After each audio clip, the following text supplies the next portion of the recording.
Song of Solomon chapter 8. And we're going to cover verse 5 down to verse number 14 and finish the book this morning. And I hope that as we come to an end, I hope that you have a better understanding of what this unique book is all about. And maybe you say, boy, I tell you, after these last 7 or 8 weeks, I really know what Song of Solomon is about. Or maybe you say, after these 7 or 8 weeks, I think the preacher has no idea what Song of Solomon is all about. It's one or the other. One or the other. I'll take either one of them. I love going through books of the Bible. I love seeing what comes next. I love watching a truth or a story unfold and how it all ties together. The next book that I will preach through, I'm sure, will be the book of Ecclesiastes. I thought that I would start it on Wednesday nights in August. It'll probably be September before I start that. But I've come to think that there's as much wisdom in Ecclesiastes as there is in the book of Proverbs. It's just looking at it from a different view, a different perspective. But there's just something thrilling to me about opening up the Scripture and asking the Spirit to reveal it to me and make it meaningful to me. And I hope that that has been your experience somewhat as we have explored the Song of Solomon. I believe that we could go back to the beginning of the book and go back through it and look just for pictures of Christ and the church. There are a lot of parallels, certainly, that we can draw from. But the path that we took was to view the book as a love story between Solomon and the Shulamite. I believe that is the primary application. It is a book of courtship, love, romance, marriage, even struggles, but maturing, developing, deepening love, and I think, as we'll see in these final verses, persevering in love. I'll do a couples retreat in a couple of months up in Buffalo, New York, and I don't know, I would love to go through the Song of Solomon again in those 4 or 5 sessions that I do. I'm impressed by how much marital instruction there is for marriages in this book. I have earned, somewhat deservedly, a reputation as a non-counselor. I am not a counselor. Now, that doesn't mean that I don't want to counsel people in their problems. But I think the best counsel comes from a Bible and the Spirit of God. If you have both of those, then you have the counsel of God. I am convinced that there is a Bible way to do things, and the Bible way always works. And when folks come to me with issues in their marriage or whatever issues they might have, I only have one textbook. And there is a biblical way. There's a biblical way for wives to submit to their husbands, for husbands to love their wives, for you to reverence one another. And if you don't care for the Bible way, I don't know how to help. I've read a lot of Jay Adams books, and I taught Christian Counseling and Bible Institute, and I don't know how to do it. I honestly don't. All I can say to all of your problems, there's a Bible, there's a verse. That's it. And God honors that. And in this book, we have, I think in this last section, we come full circle in this relationship. There is no crisis to deal with. There are no struggles that they're trying to overcome with. In fact, there's no steamy passages to struggle through, thank God. It is really just a reflection on their marriage. And their love has matured to a depth that I think was not even possible even at the beginning. This is something that takes place after a while in marriage. And every marriage has stages that it goes through, and some of those stages are hard. I didn't look up the statistics, but somewhere the statistic is that 50% of marriages end in a divorce. Probably every person in here has a close relative or a close friend, or you yourself, that has been touched by a divorce. Even Christian marriages divorce and splinter and end in bitterness and all of that. And there's no perfect marriages in our church, and even Aaron and Trinity won't have a perfect marriage because though she is perfect, he is not. So it is flawed from the beginning. And if you don't learn to love one another and to be kind and be forgiving and become friends, then you end up in bitterness and anger and all kinds of negative emotions. And so a marriage has to persevere. And you have to learn to persevere with one another. How do you stay not just married, but how do you stay happily married through all the pains and the problems and the struggles? And sometimes a couple will quit on their marriage even though they stay in the marriage. They just quit working on it. I'll just withdraw emotionally. I'll give you the silent treatment. I'll live my life, you live your own life, and you're on one side of the house, I'm on this side of the house, you're on one side of the bed, I'm on the other side of the bed, and we are together, but we're not together. And so in these closing verses, the theme is persevering in marriage and keeping it going, and what God has put together, just keeping it moving. And I believe there are some things that we can pick out that will be an encouragement or an anchor to help us stay married, happily married together, even when circumstances are against us. And so I take these verses and I want to highlight 5 words that I will outline it with. And the first one is found in verse number 5. And here's the word that I would put to verse number 5. And you have to give me a little bit of time to explain this. I would give it the word providence. Providence. Look at verse number 5. Who is this that cometh up from the wilderness, leaning upon her beloved?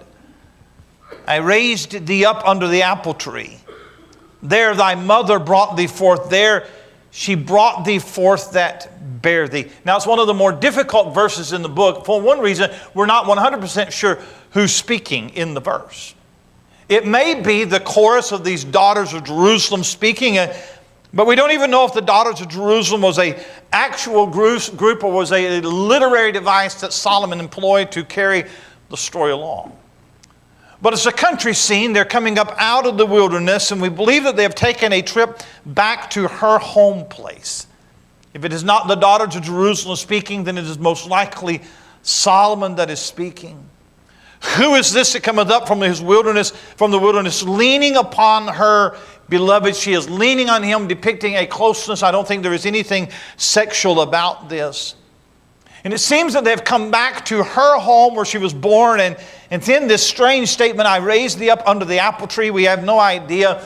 I raised thee up. That's a very difficult phrase unless it's his way of saying I found you there. It's very, very difficult. But without having to parse every statement and know exactly what every statement is saying, here is the essence of verse number 5, is that in their relationship they've come full circle and they've come back to the very beginning. This may be where he first met her. This is where their courtship perhaps began. And he doesn't talk so much about the beginning of the courtship, but he talks about the beginning of her life. All the way back to her birth before he ever came into the picture. So here's what I take from verse number 5. And I read between the lines a little bit. I hope not too much, but there is a hint of destiny here. There is a hint of providence here. We were made for each other. You were made for me. It is the idea that God has put us together. This is where it began. And even before it was meant to be, even before I came into the picture. He's going all the way back to her birth.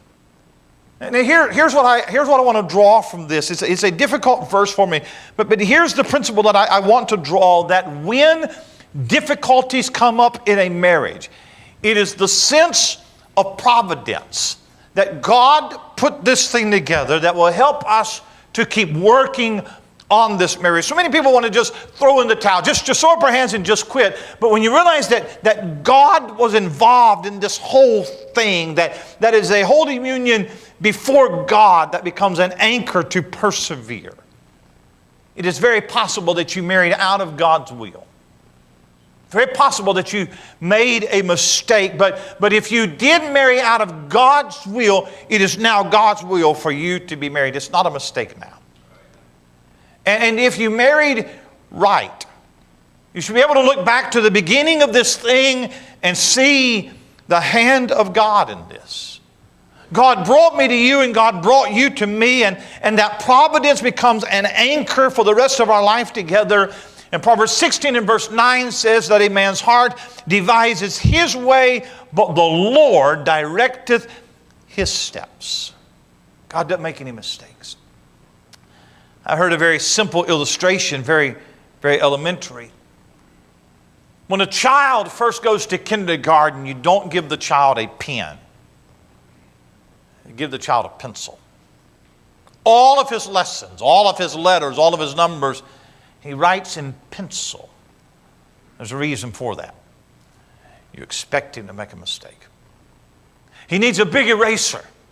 He's going to mess up. He's going to get outside of the lines. And so because we know that he's going to make mistakes, and because there's going to do a lot of erasing and rewriting, he always writes in pencil. Here is the illustration. God never writes our story in pencil. It's always in pen. And the reason why is because God doesn't make any mistakes. But isn't it our tendency that when things are going smooth in our marriage, boy, it's God's will. But when there are struggles in our marriage, I wonder, did I make a mistake? Maybe we should have never got married in the first place. Maybe I should bail out because it's all wrong. And we want to erase the past and rewrite a different story, but God doesn't make mistakes. He's going back to the beginning, and he sees the hand of God. When I reflect on the circumstances that put Jennifer and I together, I see the hand of God. So my senior year in high school, we lived in Greenville, North Carolina. And that year, my dad went up to West Virginia and preached in a meeting in a little country church in West Virginia. I had never in my life ever had a thought of living in West Virginia. And in my senior year of high school, my dad moved and took a church in West Virginia. It's never good to move your senior year of high school. It's never good. But that's what we did. And we moved up there, and of course, I lived there 7 or 8 years before going off to college and moving away and what have you. But I think that, and I won't go through the whole story, but I think how vastly my life would have been. I wonder, who would I have met? Who would I have married? What would my kids have been like? I wonder what would my life have been like if it had not been for the hand of God in that decision, though we couldn't see it, moving us to West Virginia, and then her family coming to the church and putting us together, and how that all, and how vastly my life would have been. And no matter what our marriage goes through, I look back and I see God put us together. Providence is involved in this. It's an anchor to persevering marriage. There's a second word in verse number 6 that I would give you. It is the word promise. She says, set me as a seal upon thine heart, as a seal upon thine arm. A seal was placed on a man's most valued possessions. It indicates ownership. She is saying that I want you to treat me as your most valued possession. I want to be the most important person in your life. In your heart, it speaks of affections. It speaks of emotions. I want to be the object of your thinking. Be totally devoted to me, no other woman. On your arm, it speaks of deeds and actions. I want you to act like it. I want you to show me. And a persevering marriage is built upon unwavering devotion. It is the desire of every woman's heart to be treated as the most valued individual in the world, to have the security of knowing that my husband is not interested in any other woman. He's interested only as me. His love for me is like a seal. It tells me that I am his and he is mine. I know a businessman that I have had some dealings with in the last several months, and I've been with him in some businesses, and he's a lost man. Now, he says that he's a Christian, but he smokes, he drinks, he cusses. What a strange Christian. He's a lost man is what he is. And I have noticed that when I see him out in public and he's with a woman, it doesn't matter who she is, he is always flirting with her. He's just a flirt. We've had a number of flirts in our church. I remember when I first came here, we had a man in our church, and he was here before I came, and he was real touchy-feely with the ladies. always putting his arm around them, petting them on the back and what have you. And he was going to get killed, is what was going to happen. And I saved his life by inviting him to go somewhere else. You've met people like that. She says, set me as a seal upon thine heart. Hey guys, you don't call other women. You don't text them.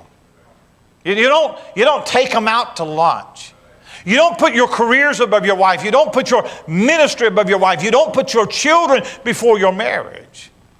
You don't keep up with the old flame. You don't look up the boyfriend on Facebook to see what he's doing. Where's he at? No. None of that. She says, for love is strong as death. Jealousy is cruel as the grave. And the coals thereof are coals of fire, which hath a most vehement flame. Now, she compares love to several things, and it's really strange. Love is strong as death. Now, that's strange. But when death comes to take somebody, nothing can stop it. Nobody can resist death, because when it calls, it is powerful. And when death takes hold of someone, it never lets go. And she says that love is strong as death. It's so powerful that you can't stop it. It won't let go. And if you will love me like no one else, then nothing will be able to separate us. They've had some conflict in the past, but when love is there, that conflict cannot come between them. We will not allow anything to tear us apart. You can have disagreements and you can have intense issues. You keep coming back to one thing: I love you. And I won't let go. I won't quit on the marriage. I won't hurt you because love will affair-proof your marriage. Love is like death. Then she says that love is like jealousy. Jealousy is cruel as the grave. Now jealousy, we look at it as a negative, but sometimes jealousy is a positive. It's a bad thing in that we're not supposed to be envious of one another. We understand that in the book of Numbers there is the law of the jealousy offering, and a man had to be very careful that he's not overly possessive and suspicious of his wife. Jealousy in that regard is a bad thing. We've seen men and women who are paranoid. I think that I know a man who is paranoid in his relationship and the way that he treats his wife. It's very, very, very, very, very, well, it is what it is. And I think about the woman who was always suspicious of her husband having an affair. And every time that he came home from work, she's checking his clothing and smelling him to see if he smells like perfume and everything. And he goes through this every day, looking for lipstick on his collar.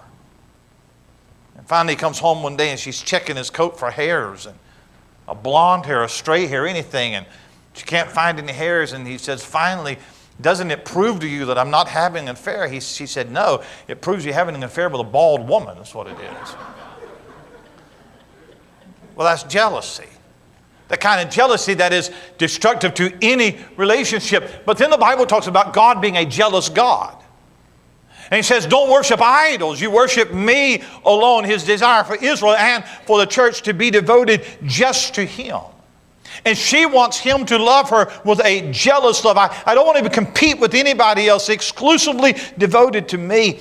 Then in verse number 7, many waters cannot quench love, neither can the floods drown it. Two of the most powerful natural forces are floods and fire. You've seen the pictures, the videos of the fires that have swept Northern California, and hundreds of thousands of acres destroyed, and hundreds of homes are destroyed. And love is like that. Love is like a flood that it can't be quenched by water. It's like a flood that it sweeps away everything in its path, and there's no obstacle that gets between you and the person that you love. Some of you may know the name Benjamin Warfield, B.B. Warfield. B.B. Warfield was a Presbyterian pastor back in the 1800s and then the early 1900s. He taught at Princeton University for 34 years, I believe it was. Wrote a lot of books. He's considered a very well-renowned theologian of a past generation. Wrote a book called The Inspiration and Authority of the Scriptures. Benjamin Warfield. And in August of 1876, B.B. Warfield married Annie Pierce Kincaid. Annie Kincaid. And they took their honeymoon to Germany. He had preached a lot and held conferences in Germany a lot. They took their honeymoon to Germany. And while it was on their honeymoon, there was a fierce storm that came, and they were out, and Annie was struck by lightning. And it paralyzed her. And Annie was permanently disabled for the rest of her life. She became a functioning invalid during her honeymoon. And she would never recover. And here's this young preacher who has devoted his life to Christ. He's well known. He's a theologian. He's teaching at universities. He's writing books. And on his honeymoon, with the dreams of this wonderful life together, his wife becomes an invalid. And for the next 39 years until she died, he devoted himself to Annie. And what most people don't know about B.B. Warfield is that he rarely left his home for over 2 hours at a time for the next 39 years because he was devoted to her. A much sought after man in churches and universities, but his first devotion was to his wife. Many waters cannot quench love. Neither can floods drown it. And that promise of unconditional love is an anchor for marriages to persevere. Verse number 7. If a man would give all the substance of his house for love, it would utterly be contemned. You can't buy love. It is not something that is for sale. If you had to buy it, even if you sold your house and you bought it, that kind of love would be contemptible. It would be disregarded. It wouldn't last. But true love has no price on it. The promise of true love. But then look at verse number 8. The third word that I would give you as an anchor for persevering in marriage is purity. Look at verse number 8. We have a little sister, and she hath no breasts. What should we do for our sister in the day when she should be spoken for? If she be a wall, we will build her a palace of silver. If she be a door, we will enclose her with boards of cedar. Then she speaks, I am a wall. And my breasts like towers, thin was I in his eyes as one that found favor. Boy, that sounds really odd, doesn't it? Wow. So what's it talking about? The Shulamite is speaking. She's reflecting back on her younger years as a growing young lady. She has matured as a young lady, but she had some older brothers who took care of her. And one of the things that her brothers were concerned about as she began to grow is that she remained pure, that she stay a virgin, and that when it came time for her to marry, that she would be the type of person that an honorable man would want to marry. It's very possible that her father has died because there's never any mention of her father, so the brothers would step into the place of her protectors, and they're going to protect her because one day men are going to come calling, and we want her to be pure.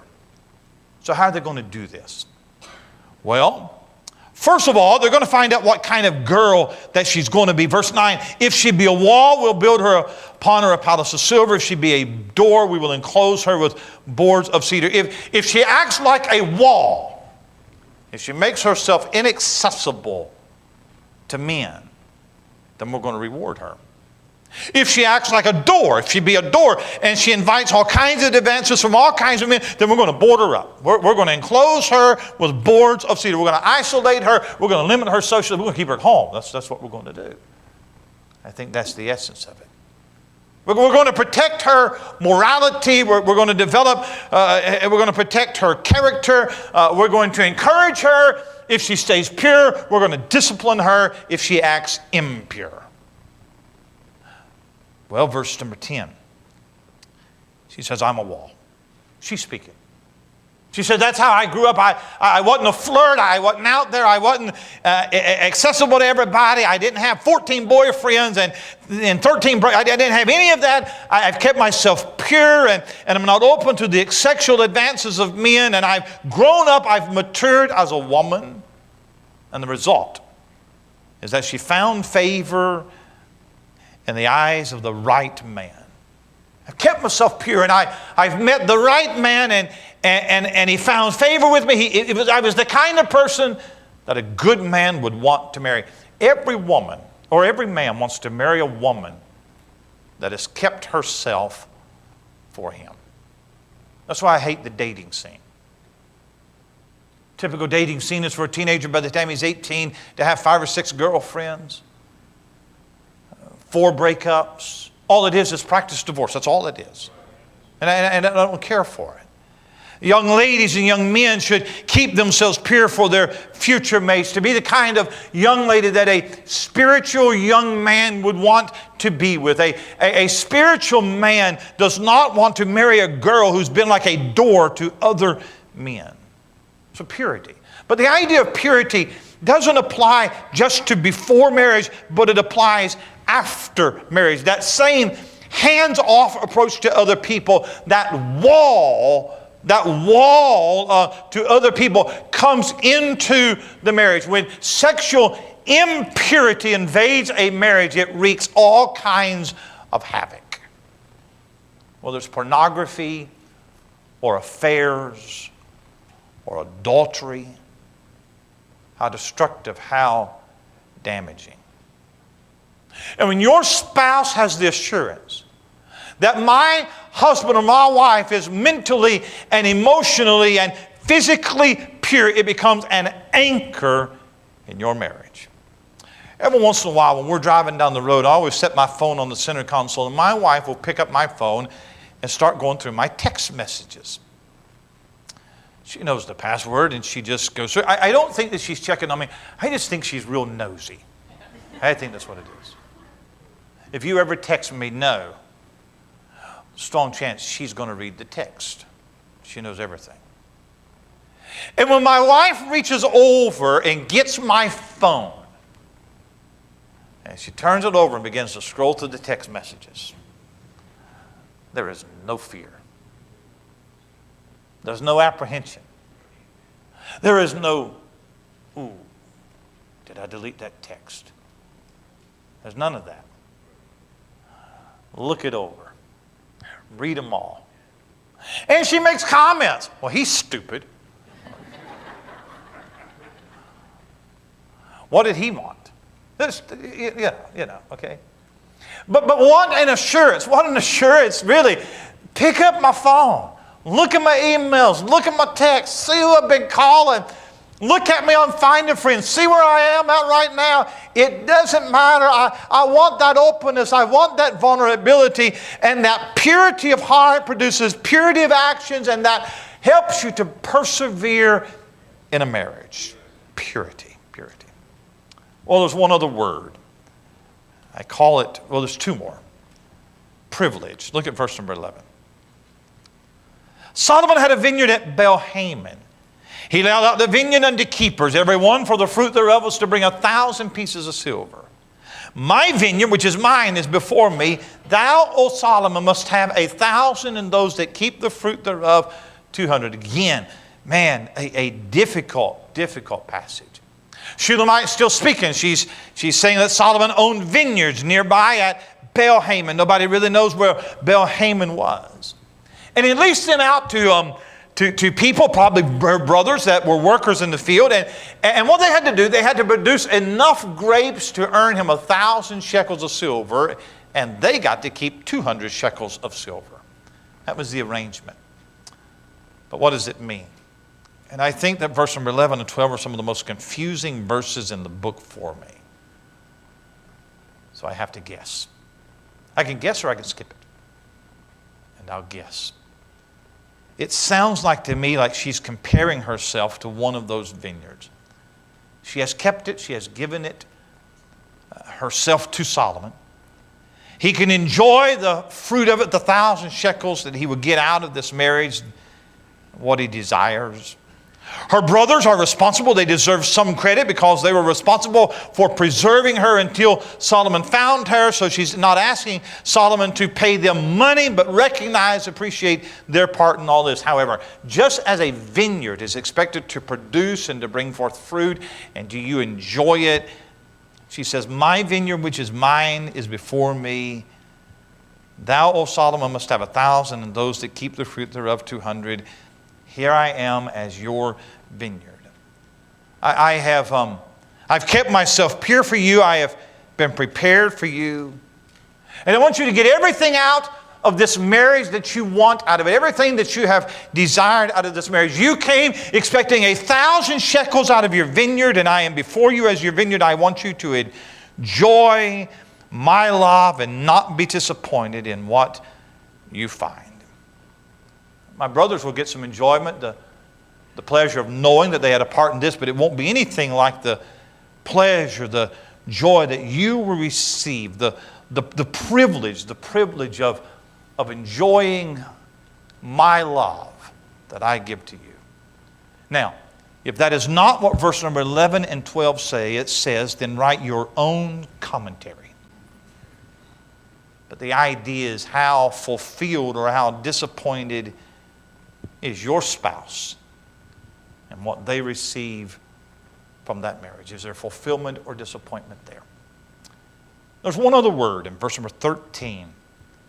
It is the word passion. Thou that dwellest in the gardens, the companions hearken to thy voice, cause me to hear it. Make haste, my beloved.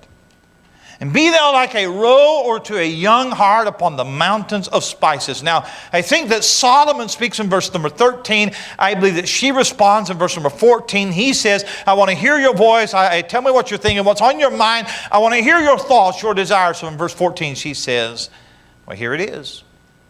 Make haste, my beloved, and be thou like to a roe or to a young hart upon the mountains of spices. She is saying the same thing she said at the beginning of the book. Do you remember the very first thing she said?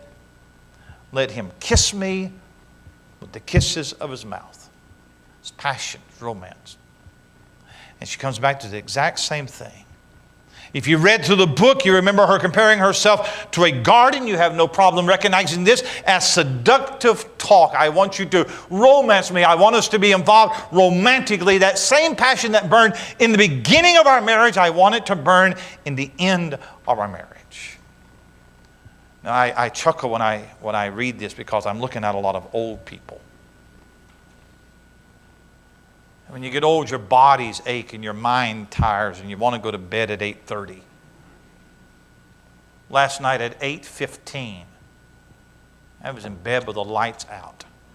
It's over. It's a good time to go to bed. When you get old, you're like that. And so I look at this, and some of you have been married longer than I have been alive, but passion in a marriage should not die with old age. They are still passionately in love. And this book leaves us feeling like that this love, this passion is going to go on and on and on. And you may have to work to keep that passion alive, but you're never too old to hold hands, to take dates together, to do things together, to work to keep that passion alive. You will never forget the storms that you go through together, but don't forget the passions that have held you together through those storms. That passion, that fervent love, it is an anchor that will help you to persevere in marriage. There's a term in music theory. I remembered it and I couldn't remember exactly what it meant, and so I had to look it up. It's called resolving the chord. Resolving the chord. Resolving a chord is a final movement in a chord. Sometimes you listen to a song, a final chord, and there needs to be one final movement. They call it from dissonance to consonance, from an unstable sound to a more final sound. And sometimes when somebody sings a song, they come to the ending and they're sustaining this note, and it takes one downward turn or one upward turn, and that resolves the chord. And without resolving the chord, it's almost, you're expecting it when that one last note, that last chord, now you know the song can end. This is a Song of Solomon. It is a song, the Song of Solomon. And when I look at this last verse and how that it ends, it doesn't resolve the song. There's no final note. There's no closing few words to say this is the end. She just says, I want to be passionate. I want to be romantic. Come to me like a royal young hart upon the mountains of spices. And it just drops. It just ends. And I think that it's supposed to end that way. Because love is not supposed to resolve and just die. It's supposed to just keep going. It's supposed to just sustain that note. It's not supposed to end because you fell out of love. It's not supposed to end because you found somebody else. It's not supposed to end because you can't stand each other anymore. No, it's supposed to keep going and going and going and not fade out, but just to blossom and to keep growing and to keep going. And that sustained note and that final movement, it never resolves to say, all right, the song is finally over. It just sustains. It just keeps going. So here's 5 words from this section that'll help you to persevere in marriage. I hope as we've come through this book, again, as I said at the beginning, I hope you either have a better understanding of what Song of Solomon is about, and I go back, boy, there's some verses I look at that and say, it's a tough verse. And even if we've not interpreted every verse exactly like it's supposed to be, I hope the Lord has encouraged you in your marriages, future marriages. This is the kind of love that I want. This is the kind of marriage that I want. I love the wife that God gave me. I'll be honest with you, this week my wife and I had a day. We had a day that it was not a Song of Solomon day. It just wasn't. You ever had one like that? I never had a thought of divorcing her. Never did. I had a thought of killing her. But not divorcing her. Not divorcing her. You'll have days like that. But don't have 2 days like that. Amen? Let's stand together.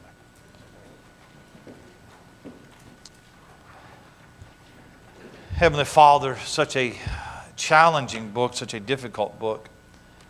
And we have the honesty to come to it and say, Lord, this is the verse I understand. This is the verse I don't understand. Help us. But Lord, the whole warp and woof of the book, Lord, is that passion, that romance, that perseverance, that deepening, that maturing. It is a picture of what marriage ought to be. And how sad and how shameful it is that even in Christian marriages, even in the church, there are men and women who have promised themselves to each other, but they go back on that promise. Christian marriages that end in divorce, Christian marriages that are full of fightings and struggles and just things that belong really only to the world. But when we have the example of Christ, when we have the indwelling of the Holy Spirit, when we have the instruction of the Bible, there's no excuse not for us to have strong marriages and passionate marriages and exemplary marriages. And so I pray that as we've gone through this book, that you have taught us something, placed in our heart, Lord, a new appreciation for the spouse, the mate, that you thank you for my wife. Lord, thank you for providence that put us together. And we look back on life and things that we cried back then, we now look back at it and we laugh at. Because that flood, that fire, it couldn't quench the love in our marriage. And we thank you for that. Bless the 11 o'clock hour, I pray in Jesus' name, and amen.